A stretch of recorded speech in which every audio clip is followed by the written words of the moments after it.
Why now? Netflix co-chiefs explain $82.7 billion Warner Brothers deal logic and changes ahead. Ted Sarandos and Greg Peters addressed many of Wall Street's outstanding questions in a call with analysts Friday morning. Why did Netflix strike its nearly $83 billion deal for Warner Brothers? After dismissing major deals for years? How confident are they that they can navigate the regulatory environment in the US and around the world? What will the deal mean for Hollywood creatives and the other companies that Warner Brothers produces TV programming for?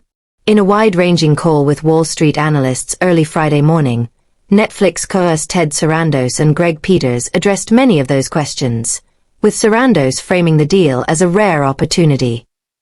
Of course, Netflix has never done a deal anywhere close to this size, or as Sarandos acknowledged on the call. I know some of you are surprised that we're making this acquisition, and I certainly understand why. Over the years, we have been known to be builders, not buyers.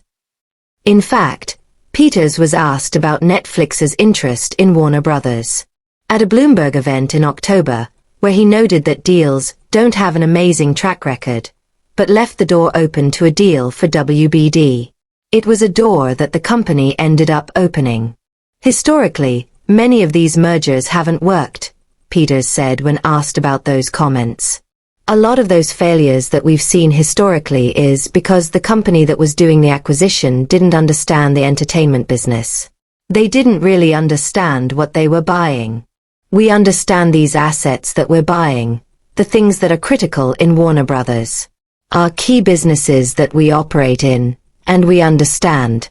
A lot of times, the acquiring company, it was a legacy, non-growth business that was looking for sort of a lifeline that doesn't apply to us.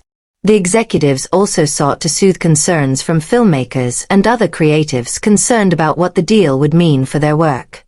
I think this is a good story, because this is a healthy, growing business that is going to help another business grow in a more healthy way, and open up audience reach that these creators have never had before, Sarandos said. I think the opportunities are great for American production and for the entertainment industry as a whole to be much more active than it has been over the last several years. Netflix says that it will continue to release films theatrically, though Sarandos indicated that the company does not necessarily intend to maintain the status quo when it comes to theatrical releases. I think over time, the windows will evolve to be much more consumer-friendly, to be able to meet the audience where they are quicker, Sarandos said.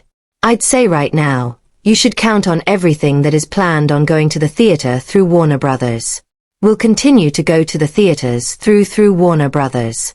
And Netflix movies will take the same strides they have, which is some of them do have a short run in the theater beforehand, but our primary goal is to bring first-run movies to our members, because that's what they're looking for.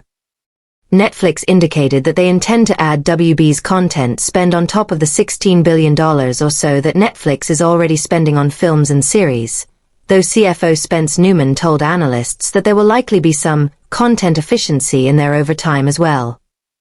And then there are the regulators. Paramount's main argument to WBD's board was that the deal cannot stand up to regulatory scrutiny. Sarandos pushed back on that, telling analysts, "We're highly confident in the regulatory process. This deal is pro-consumer, pro-innovation, pro-worker, it's pro-creator, it's pro-growth," he continued. "And our plans here are to work really closely with all the appropriate governments and regulators, but we're really confident that we're going to get all the necessary approvals that we need. These two businesses are complementary, as Greg said earlier, and they're also loved businesses, which is really fantastic." Of course, Netflix also agreed to an eye-popping $5.8 billion termination fee should the deal be blocked.